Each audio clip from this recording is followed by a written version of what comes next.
the books save us, searching for new utopias. We begin the day with the workshop. It lasts 70 minutes, including a Q&A. Welcome the participants. Hi everyone, and thanks so much for coming. I know it's we were actually thinking how many people will show up because it's early, so I'm very excited to see you, and I think it's a perfect setting that we have that we will just discuss. So, I'm Maria. I am a lecturer at Maastricht University, but I also used to write a lot about books, and I'm kind of missing this now, and I'm just teaching data protection. Here with me is Karolina Iwańska from ECNL. You can know her from her NGO actions on activism, but we also share this passion for the books, and we had a couple of book clubs together, so that's how I ended up also inviting her. And finally, there's Etienne. Etienne is from Amsterdam University, but he's also a member of the Digital Constitutionalist blog and their sci-fi team. I recommend you, if you don't know the blog, I really recommend you to check them out, because they are, on the one hand, it's an academic, classic, legal blog, but also they have this separate section on sci-fi and on art, so it's really they're trying something else, and I really recommend you to check what they have there. So the reason for this session, how we ended up organizing, is because we thought it would be just nice at the CPDP to have this venue to just chat about books and not about the AI Act again, just also discuss the narration, because we, perhaps you have seen all these discussions, especially now, given what's happening in the United States and also in Europe. There's always at some point this hope that the books will save us, in the sense that, oh yeah, we need some new narrations coming, and new novels that would help us understand the world differently and perhaps think differently about these policies that we are designing later in our work.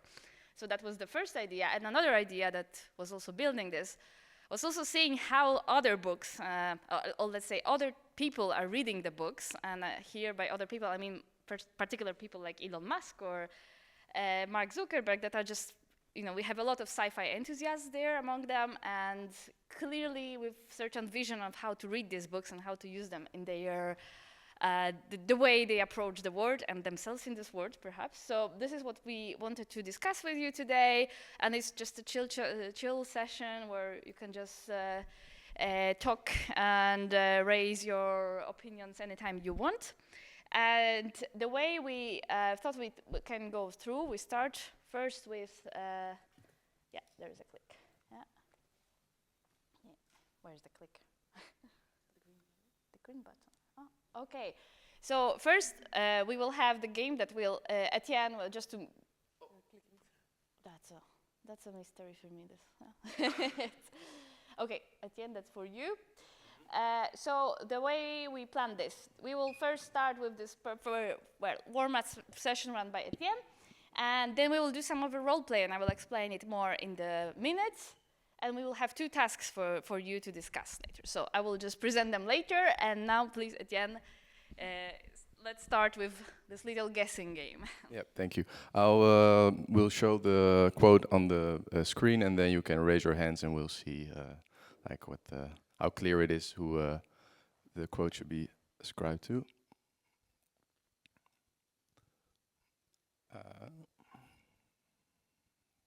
Back to the first. Yeah.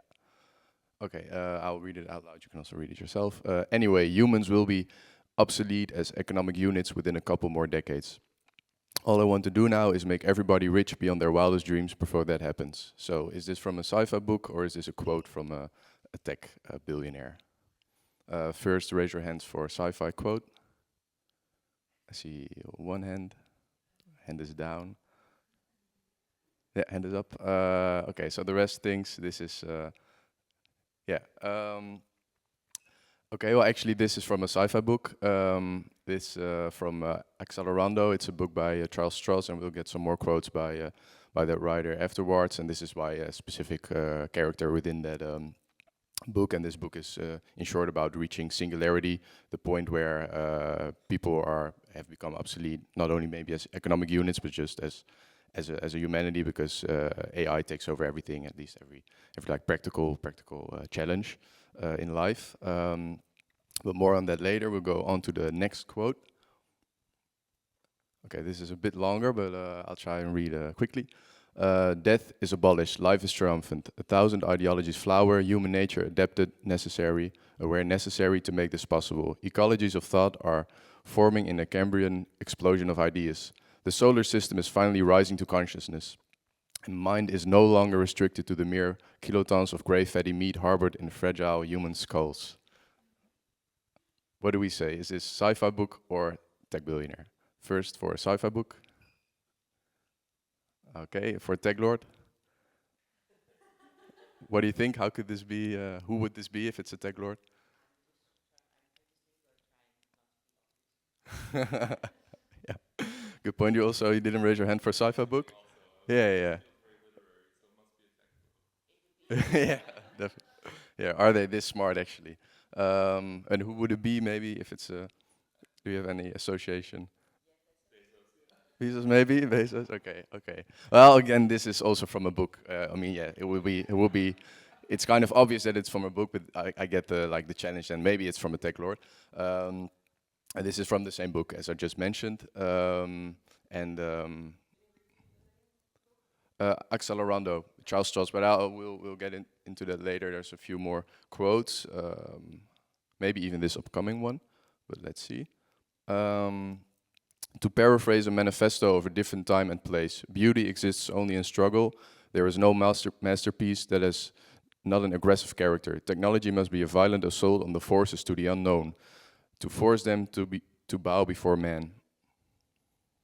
Serious one. Again, sci-fi book or tech lord?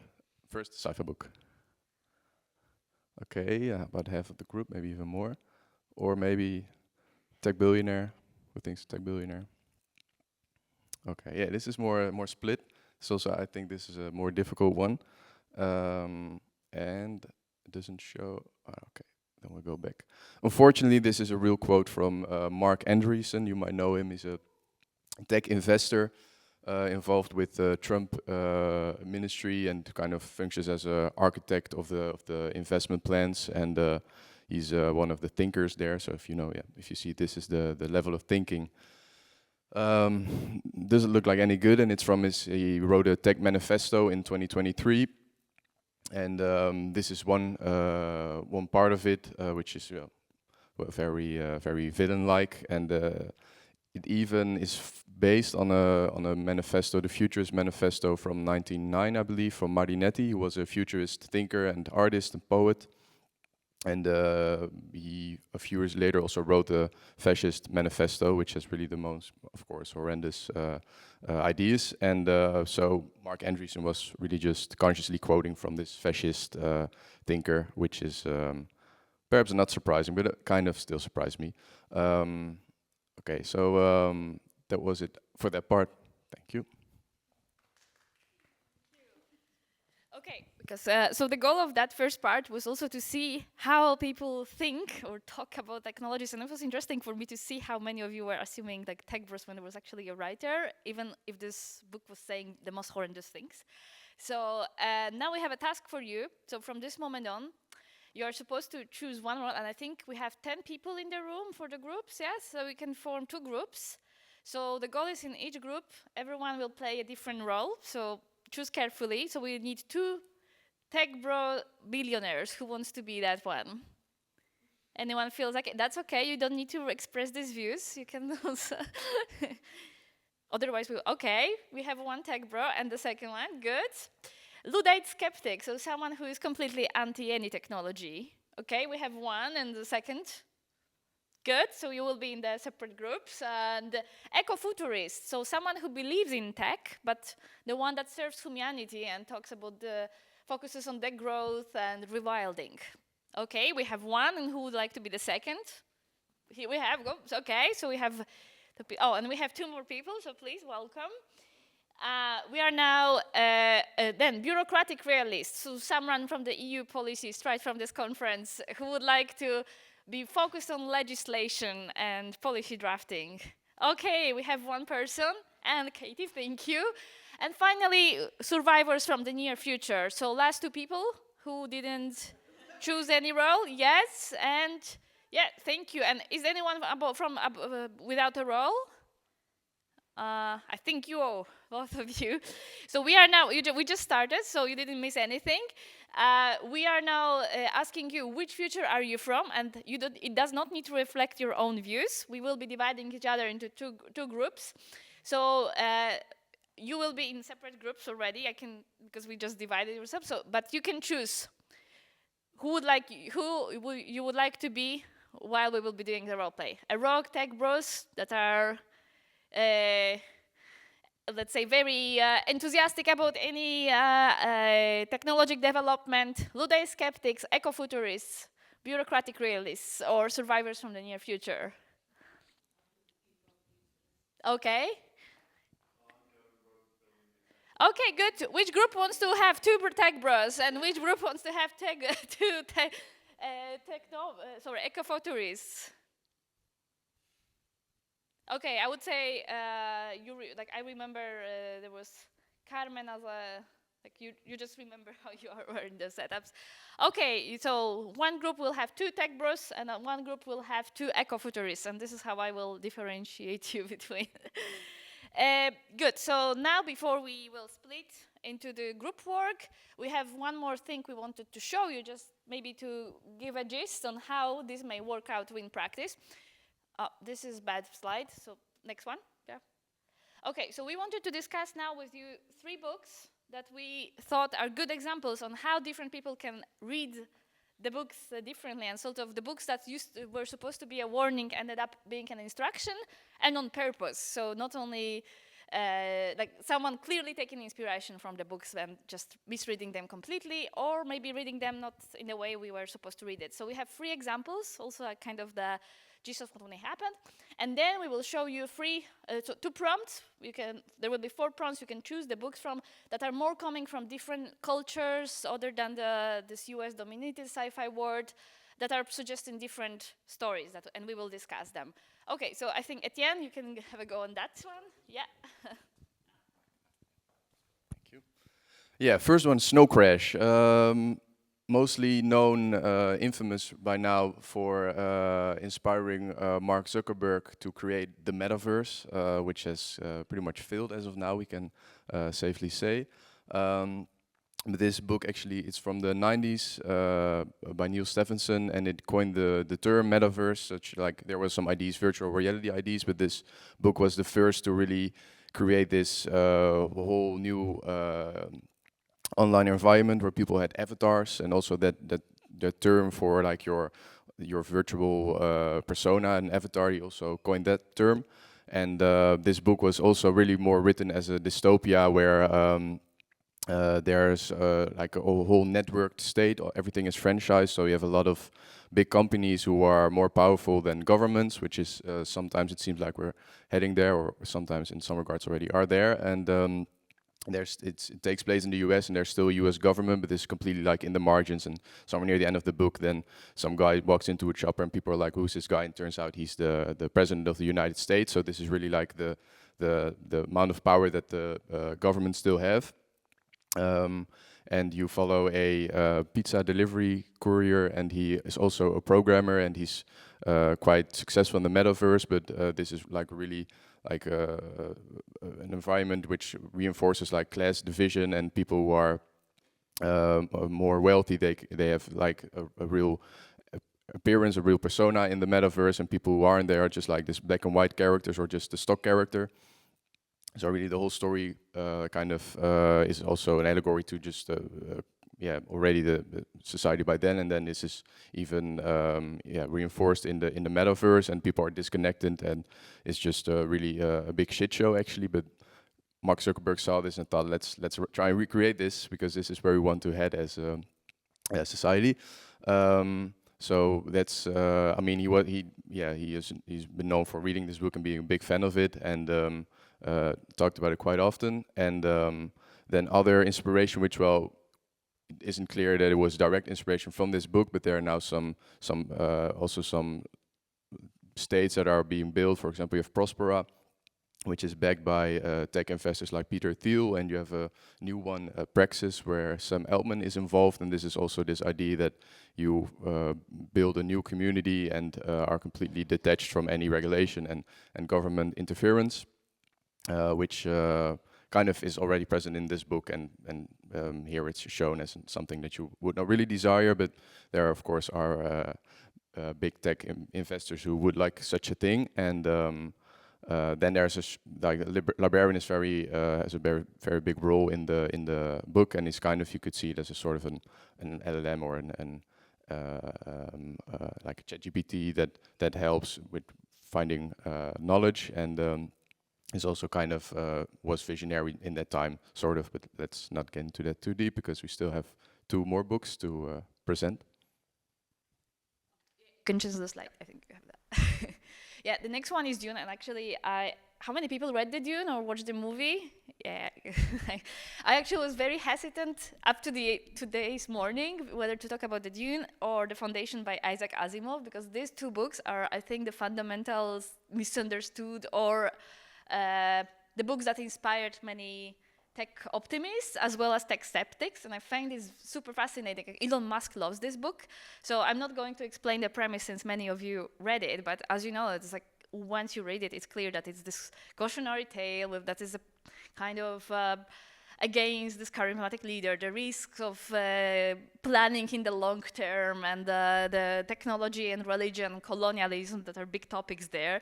And somehow, if you read, for example, what Elon Musk is saying about this book, it's like he loves to cite it, for example, as arguments against the American courts now, and like he cites it a lot, or miscites it sometimes, using it as he wishes for, and he's clearly someone who is in this genetic planning. Like, I think he even claims his son is kind of like Paul Atreides now, the youngest one. So. And not to mention this whole idea of Mars colonizations. I think it's really interesting how it's Dune and also The Foundation by Isaac Asimov ended up, despite even the authors being so starkly against capitalism and against colonialism, it ended up being really the books that served as Asimov is called this proto-long-termist, and effective altruists really like reading them. When I was preparing this, I saw many analyses of the Dune and the Foundation written on this like long-termist blogs. I really recommend you to check them because it's fascinating read on how they actually take something that was supposed to be this logical exercise or like precautionary tale. They take it as an instruction clearly and just like say, actually these mathematical calculations and like maximizing human happiness in 3,000 years makes sense, and like they are very outspoken about it. So the Dune is kind of this type of story that I think even now, if you see the movie, and probably you saw the movie, even the movie has been misread a lot, and I think it's very fascinating because it tells a lot of how we are reading these stories, and we are still seeking this classic narrative of one hero saving the world, and we want to believe in it, kind of, rather than seeing it as a danger. So, but it doesn't need to be that way, and I think Carolina has a book that will also show it, like different ideas on reading. Yeah, so this book, who has read Dispossessed by Ursula Guin? Okay, a lot of people. So this is not necessarily an example of a book that was misinterpreted by tech bros, because tech bros do not read women. So, so you know, but we gave this as, so just for those of you who haven't read it, this is a story that is set on 2 contrasting planets and follows a hero from a planet that is built on anarchism, where there's no government, where it's based on mutual aid and solidarity, and then he travels to another planet that is kind of ruled by capitalism and authoritarian government. And this is a story really about how both of these utopias, or both the utopia and the dystopia, have their benefits and faults, and it really inquires into the topics of freedom, choice, how societies became perhaps conformist or complacent, or on the other hand oppressed and unfree.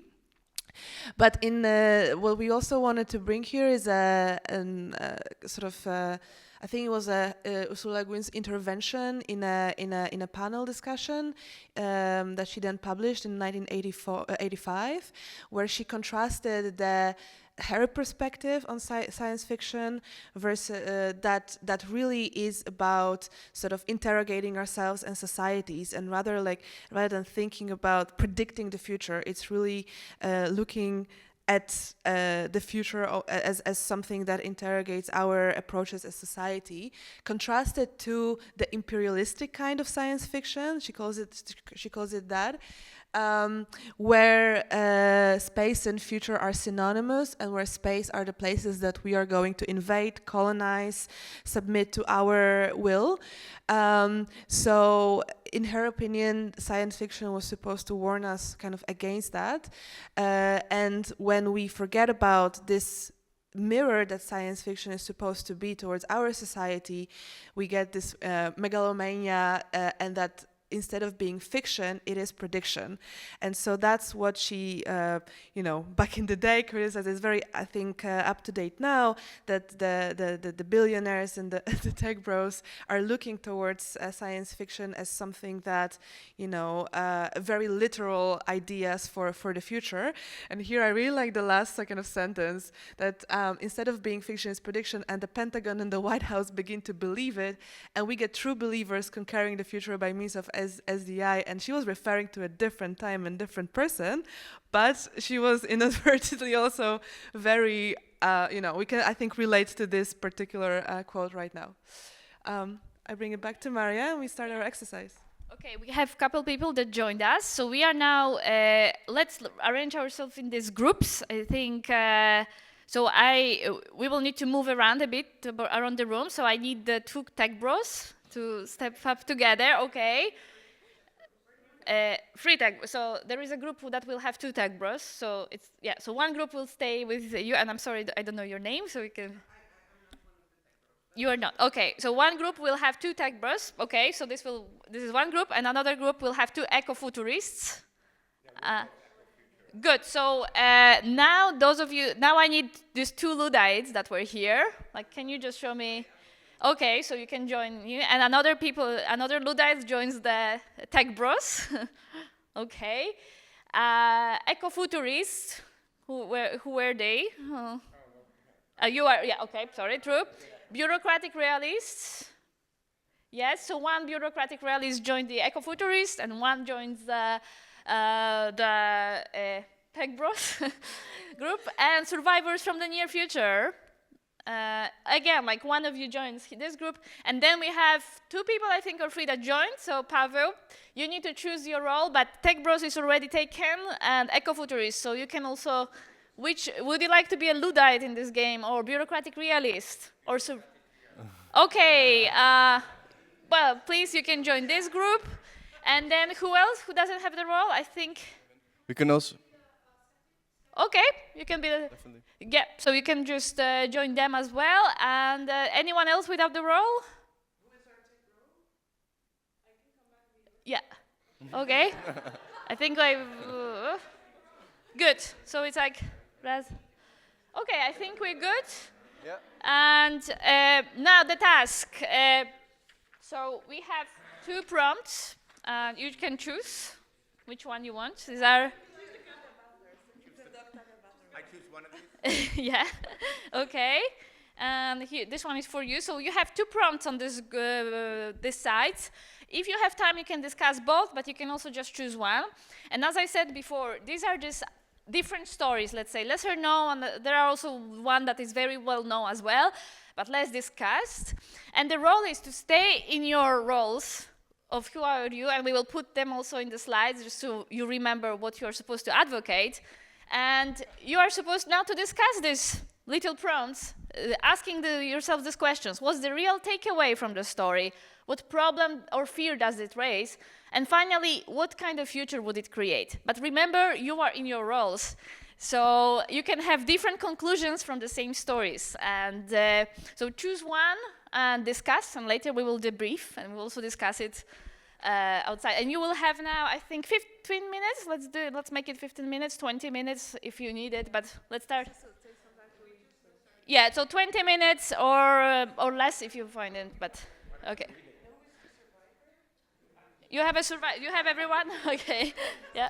I'm a bit late, so Hi. like Yeah. Good don't luck. worry. we're gonna role play. That's true, but like I don't understand if you're gonna role play in a specific group or Yeah, in the group. so So like it's- there must be like a representative of each group. In yeah, one but group, so we're since just gonna since there are a bit more of you, and there will be like a couple of more. Like Okay, probably so you I know can stay probably then. there is like a different skeptic there. So it's Okay. yeah. Okay. Switching between roles.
Okay, we just started the role play.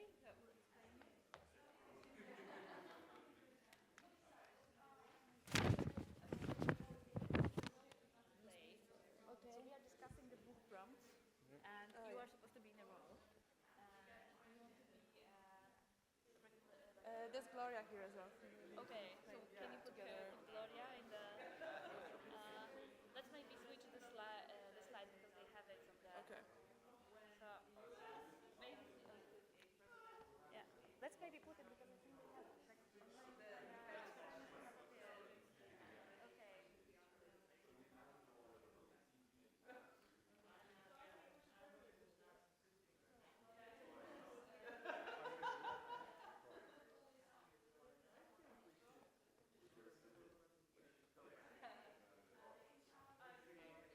Can you put the questions? But no, maybe. You should have them on the paper, I think. And Lisa, I think you can choose this book. Okay. We'll go through the questions again.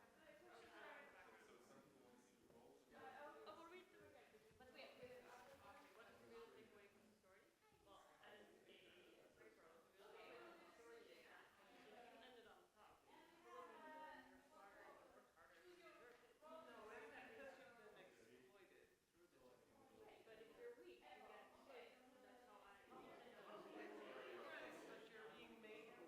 Everyone knows your role, so we will be switching to the assignments role type as well.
5 minutes more, and we will be wrapping up. So prepare your takeaways. So we are ready to share it together. We are not separate from the earth. We are nature fighting back. Science outside. So we can be a voice for the rest of the earth, which has often been stripped of its voice, as humanity's grown to 8 billion people, and almost all the megafauna are creatures that we have we've really disrupted. That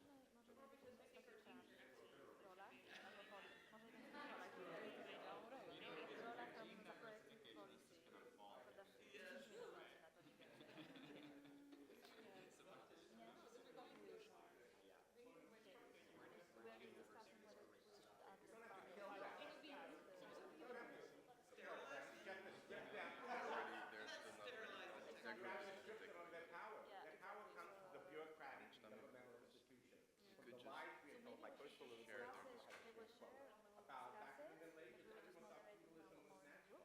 But of course it wasn't, and now so many people think capitalism is natural. But it's not. Yes, Now outside of the road. And then as a takeaway, we are not doing this final part, but instead they will be just putting on the paper while reading the... Or they can even, if we have time, they can, like, if there's any book that they want to. Yeah, basically the book they want to share, and they can put it either here or here. And then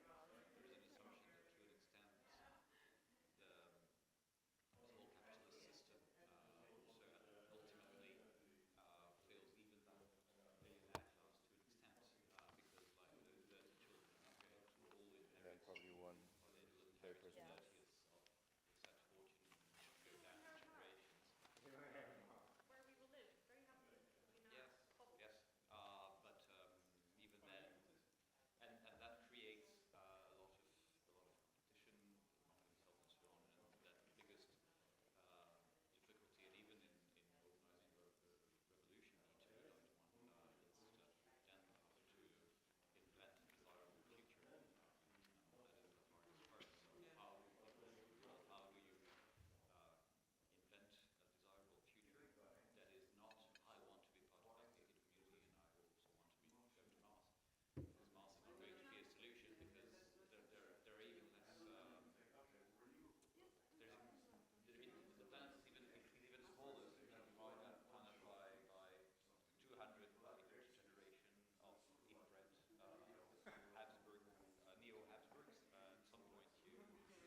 Okay, one last minute. One last minute. So.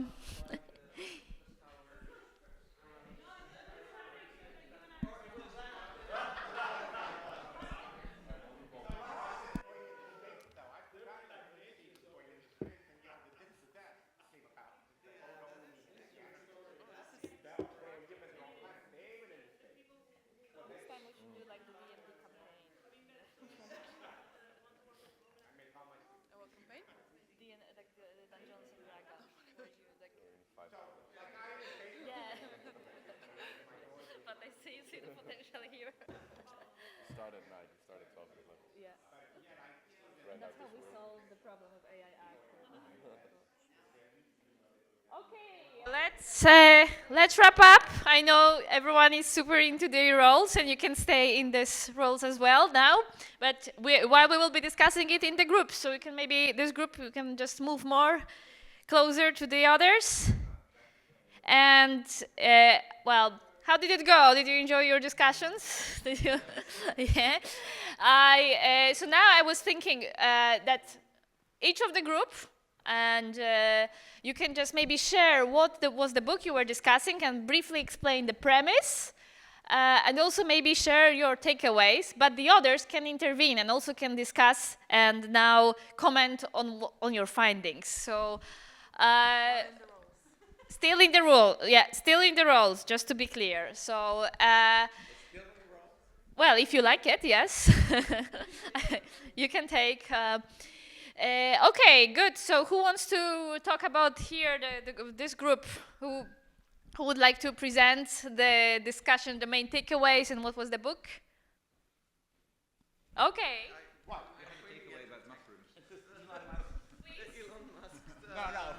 Just also... Do we get to hear the prompt? Yeah, maybe. Shh. The NDA. Remember, I told you about the NDA. This is excellent.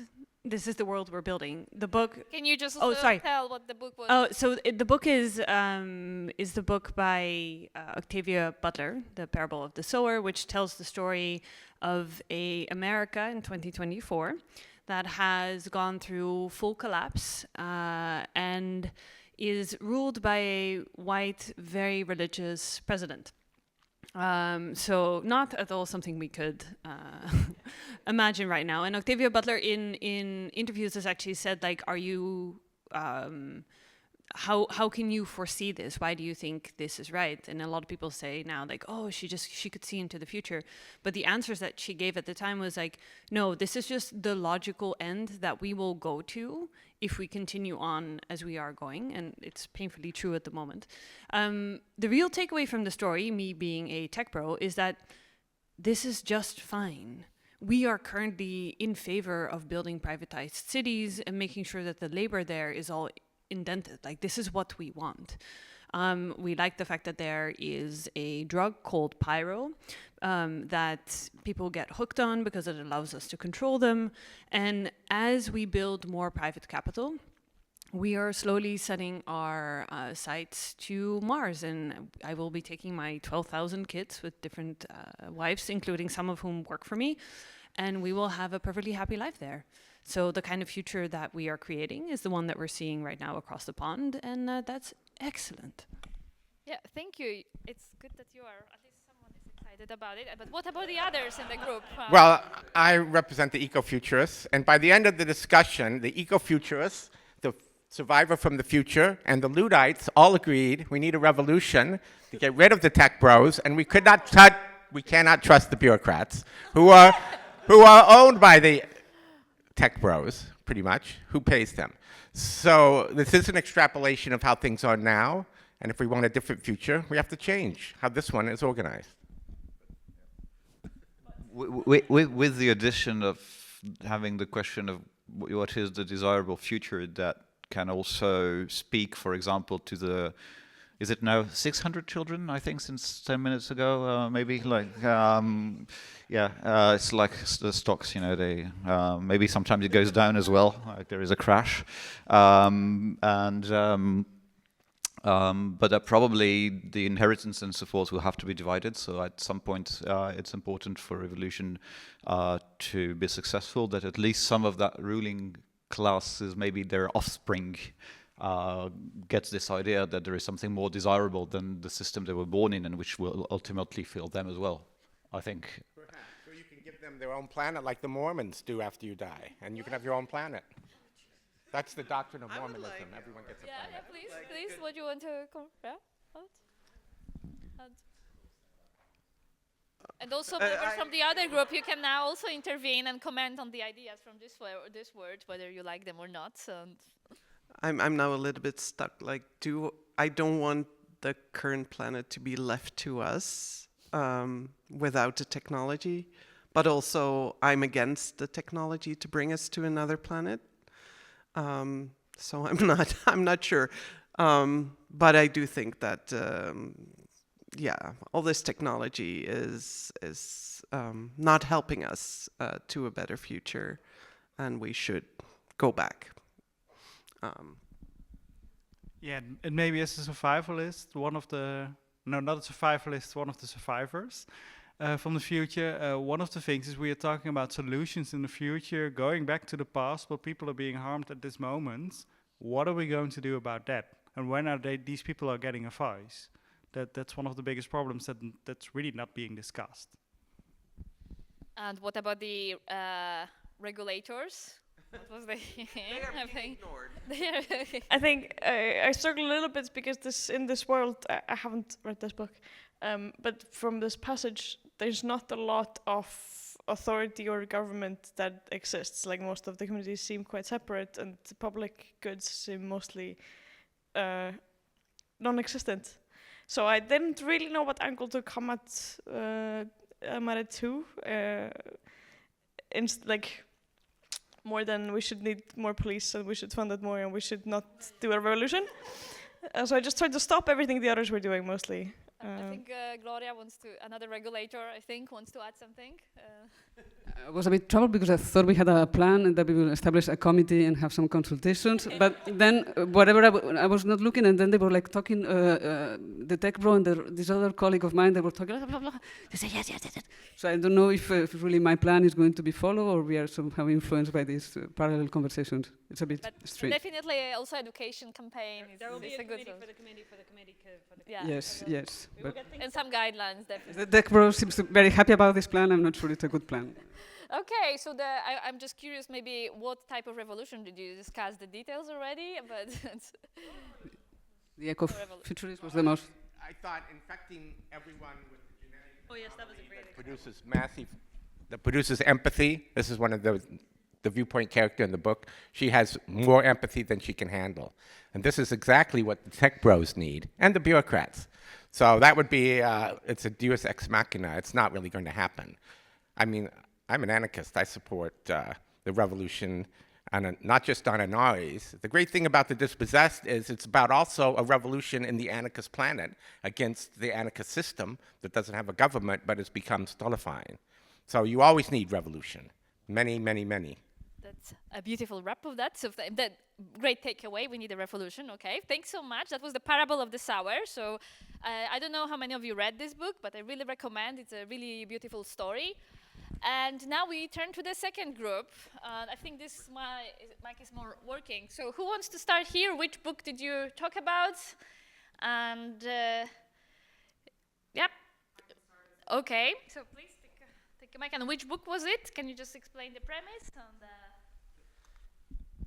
So we had The Wind-Up Girl by, don't know how to pronounce this, Paolo Paciolupi. I'm sorry about my bad pronunciation, which is, again, a sort of dystopian world where all fossil fuel resources have been depleted. Energy is sort of people-powered through some sort of kinetic spring system, and there have been an underclass created of sort of the wind-up girl. And then, obviously resource distribution is very fragmented because there are, because movement is being harnessed in order to generate energy, and calories are scarce, and so there's a big sort of class division between parties. Is that a fair? Yeah. And so we held a stakeholder discussion in order to try and, hear the different perspectives in order to, generate valuable inputs from across the community. So, sorry, what is your role? Can you just... Can no one guess what my role is? Yeah, of course. I was a bureaucrat. Of course, yeah. Now, unfortunately, the process was hijacked somewhat because we were using the infrastructure of the tech billionaire in order to conduct the discussion, and it turned out that all of the information was lost. But nevertheless, I think we had some, some valuable beginning discussions. And, we're thinking about introducing new mechanisms, perhaps co-regulatory mechanism, in order to ensure that those who are closest to the procedures that have been set up in place, are in a position to to introduce perhaps some standards which are suitable to try and determine a more equitable distribution of resources, and perhaps some sort of credit trading mechanism that might generate better outcomes. Okay. Would any of my stakeholders? Like, I think the tech billionaire always has something to say. I need to step in right now because. And explain tell us your role as Yeah, so I'm. Don't you know who I am? Everyone knows who I am. Anyway, so my colleague, my erstwhile colleague here, thought that it was a stakeholder meeting. We'd already had the stakeholder meeting and we decided what was going on. So whatever you think was happening, it wasn't happening. Okay, bro? So I mean, the real takeaway from this is that we just haven't pushed things far enough. And we weren't committed enough. And it got to the point, thank you. And it got to the point where, we were almost out of the atmosphere, and then it just failed. And that's because we had too many fingers in the pie, and it's my pie. And I've worked really hard for my pie. And it's, if you work really hard, you can have all of this as well. Well, not all of this because it's mine, but you can have your own pie. So that's the takeaway, is that there is no stakeholder, because, we worked hard for our pie. Thank you. And good night. Okay. Anyone else? Okay, Matic, please. Sorry, it's right. There is nothing left for others. I'm an ecologist. You already burned the planet, all the resources they were there, and you create the only pie that you can be. And now we need to sustain this pie. It's totally unjust. We are in the position of slavery. We just need to run and burn our calories for having the rest, or this not fun for anyone. No, I have no fun with that. Actually, I present this kind of, first, we had two important elements. One important element that we should think about side effects of our actions. But actually, I would like to point also that what we consider as a side effects were your actually intended effects. Because if you don't think about potential side consequences, then you actually make this conscious decision that this is your purpose. You want to burn the rest of the planet, and this is intentional. So I think you don't deserve this pie. What are you going to do about it? Are you going to throw some paint? Now it depends on the time. I need to find my time travel machine, and this is one thing. Then I need to warn and join, this ecologist movements that no one is still listening today anymore. And maybe we should talk more with bureaucrats, or maybe we should rethink. Of course we want to regulate it. But look, if certain actors start to play beyond the rule of law, regulation is not power over them.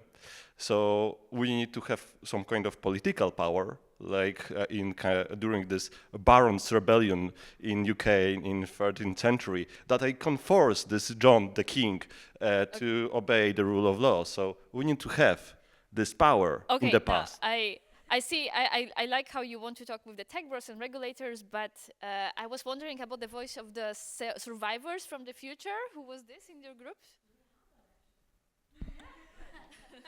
I just saw your face palming during the speech, and I was wondering what are your thoughts about it. The future is dark, and we don't know how good we had it. As far as this exercise is concerned, I'm very grateful to everyone else for actually explaining to me the premise of the book, because as I've reread this about 6 times, I'm realizing I misunderstood about 4 different elements of it. I thought Wind Up Spring was like the season, for example. So the future has been quite disorienting. And that's all I have for now. Anybody else? Yeah. Thank you. And, so in this world, the tech bros are leading the conversation. Yeah, and what about the Luddites? Was there any Luddites in your group? Yeah. I think this one is working better. Oh, yeah. So, for us, the real takeaway from the story that's, well, the big tech is actually the main regulators, and they're trying to like keep their status quo as it is, which is really aggregating all the injustices we already have. So it is not very different actually than we are having right now, this scenario. So the problem and the fear, of course, I mean, the problem, I think that exists that all natural sources are depleted. So we're already there, so there's nothing to use. And we're also using AI as slaves. So using calories as currency is definitely against human dignity, so this should be banned. And also, what kind of future would it create? Well, not again very different than what we're having now, so it's quite scary. Well, yeah, I'm pretty skeptic about like what's going on, and yeah, just like I don't know how to actually, overcome this. I think regulation would be one option, but you're also right that they find a way to So redistribution of the sources, but if the sources are based on calories, then that's also, I'm also skeptic about everything, that's the whole system, so. Thanks so much. So that was the Wind-Up Girl, which is, I think, the Thai dystopia. That I think it's very interesting from the description. Again, like confusing indeed, but it was very interesting to hear what you were discussing here. And good. I think we have only 5 minutes, so I would like to use this time to first just maybe briefly talk about these 2 books that are on the other side that you didn't choose, and I still want to maybe to share it and recommend it to you. So first one is Sultana's Dream. I think who has it? Did you have a look at it? Yes, so this is the apparently one of the first sci-fi feminist stories ever written from 1905. It's a story written by a Bengali feminist, Begum Rokeya, or feminist, like proto-feminist. And it's a story about Ladyland, where women rule the world and men are trapped in the kitchen, basically. And I recommend you, like, it's a very short story, it's available online, and it's interesting for me, the tech developments that these women have there. Like, they have the solar energy, they have the wind energy, they have flying cars, and it's all in 1905, so it's very interesting indeed. And the second one is also something that I really like this novel. It's the Psalm for the Wild Build by Becky Chambers. I think the prompt was here. So it's really a different, it's a solarpunk style novel. It's more modern. I think it's from 2019, and it's about the world in which the robots, the moment they gain consciousness, okay, they did the revolution against humans, but the revolution ended up with the robots going back to the forest, and they just said, no, we just don't want, our new consciousness, we think that humans, you should learn to live without us. And so instead of the war, it's more of the understanding that the robots are living somewhere in the forest, and the humans indeed, they restructure the new social construct in which they only cover the half of the world, and they use technology, but it's only for their own needs, so that everyone gets only one computer for life, and they are using solar energy for everything. So this is completely different type of novel here, and it's not a classic story of the hero that wins and change the society. It's more the story about this monk that travels with the robot, and they are asking people what matters in life and what are their needs now. So it's I really wanted to discuss this one as well, because it's a completely different way of talking about fiction. Yeah, the Psalm for the Wild Build by Becky Chambers, and the Sultana's Dream. Yeah, and we will put them maybe here, like you have the prompt so you can see it, and Sultana's Dream by Begum Rokeya. And this one is online because it's obviously free access in English translation. And now, since we have 2 more minutes, I would like ask you what books you would recommend. Like, we have also last slide, so that I think we can show it, because we thought if we have time we could have yet another exercise, but this is more thoughts for thought. These were the challenges that we wanted to ask you to, draft in 15 minutes like a policy inspired by solarpunk, or like a future where we're doing nothing is valued. Because that's what I like about these books, that I think that's the beauty of the sci-fi. I think it's also the Ursula Guin concept, that it's this logic exercise, the thought exercise on how the experiment on how the world would work if in certain conditions would be applied. So these are like the prompts, maybe more food for thought for later, when you will be also discussing today during other panels, more AI act-oriented topics and other that are more, coming back to our regulator bureaucrat hats that I think many of us are wearing. So please enjoy it. And final task for you, the books you would like to recommend. And now I think we have 2 minutes, so whoever wants to speak up and just share something, you can do this, but you can also just write it down here, the book tips, and I will take a photo of it, and I will put it later on LinkedIn, because I think this is, and on Blue Sky, so you can also find it, and you can also just message me and I will send it to you. So, yeah, thanks so much, and any recommendation and last comments? Yeah, please.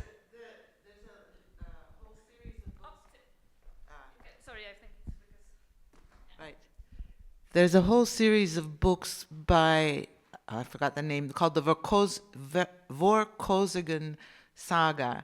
And it's a lady writer and very strong female characters. And while it's got a lot of science in it, it's also got a lot about the social structures underneath of different plants. It's absolutely fascinating and well worth reading.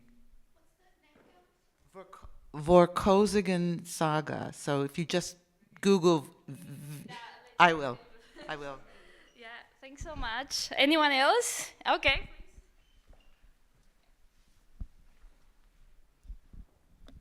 I would go for the 3-body problem of Cixin Liu. Just don't watch the series first, because you will never read the books, and that's a damn shame. Just read the books. The Lost Cause by Cory Doctorow.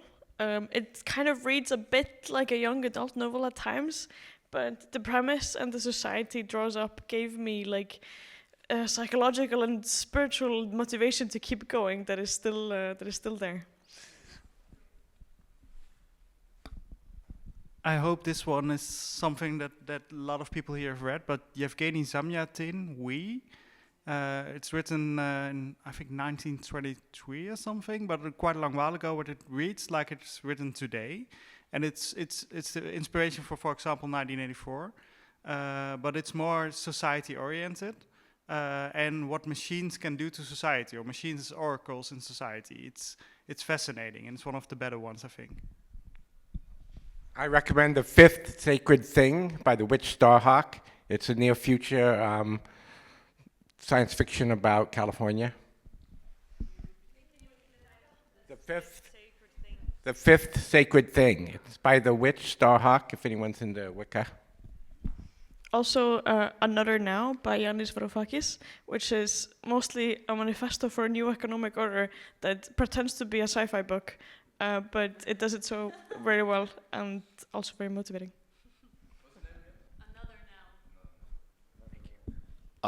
City of Illusion by Ursula K as a part of the Planet of Exile, World of Exile series. It plays with inversion, someone of a privilege who has traveled great distances, who loses their identity and sense of self, have to recover it only to find out they're disgusted by where they started. I won't give much more away than that, but it's beautiful. City of Illusion. Sorry, as a follow-up, we also discussed Walking Away from Omola by Ursula Le Guin. Very short, you can find it online. Okay, I have to be. Okay, let's just one, two, three, four. Okay.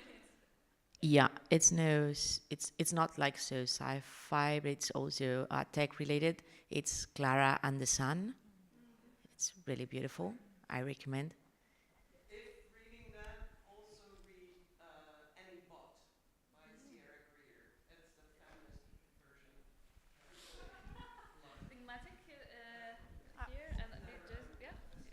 Yeah, so actually classical ones, but my favorite, so Swastika Nights from Katrin Burdakin is also alternative history where Hitler won the war, Second World War, and it is a bit like the, I think, Philip K. Dick's novel, but this is more of a feminist take, so I think it's very good. And a bit of a fantasy sci-fi is Arthur C. Clarke, Childhood Sand, also one of my favorites, about alien invasion, but a lot of like political messages there, so it's very nice. So I would like to promote some Stanisław Lem. This is a Polish sci-fi writer, and it's one of the books I can recommend is The Invincible, and most of his books actually are on the similar topic, like relation between humanity, technology, and alien intelligence, or so AI basically. But I need to warn you, because I still wait for the feminist version of Stanisław Lem, because this is basically the world without the women. So yeah, the sign of the time. Sorry, but yeah, the books are still good to a certain extent.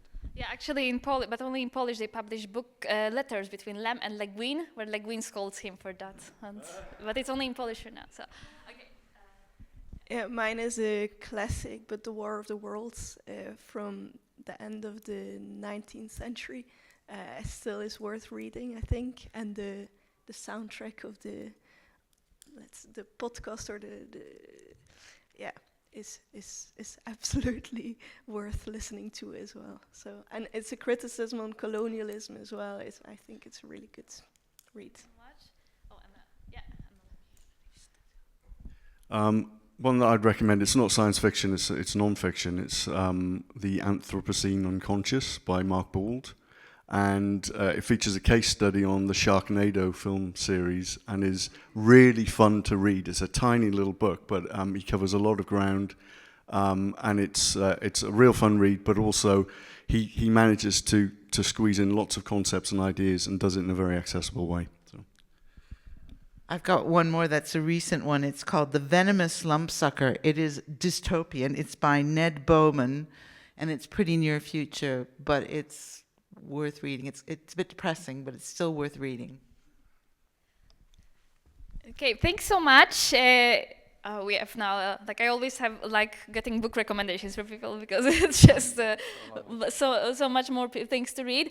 Please just check out this list now and whether everything is written down properly or updated or add anything more if you want. Yeah, and thanks so much. I had a lot of fun. I hope you do too. And thanks so much, Etienne and Carolina, for joining and preparing this with me. I hope you enjoyed the session. And well, for the book recommendations and everything, you can just either write to me on email and I will send this to you. And so just ask me and I will also just post it somewhere. So hopefully you will see it there. And well, remember to check the digital constitutionalists and especially the work that Etienne is doing there. And I think you can also submit the pieces about sci-fi, right? And about books. So not only about law and academic stuff, but also literature and comments about the social commentary as well. So please. There's a lot of ideas I know now. Yeah. Thanks so much and have. Yeah. Nice.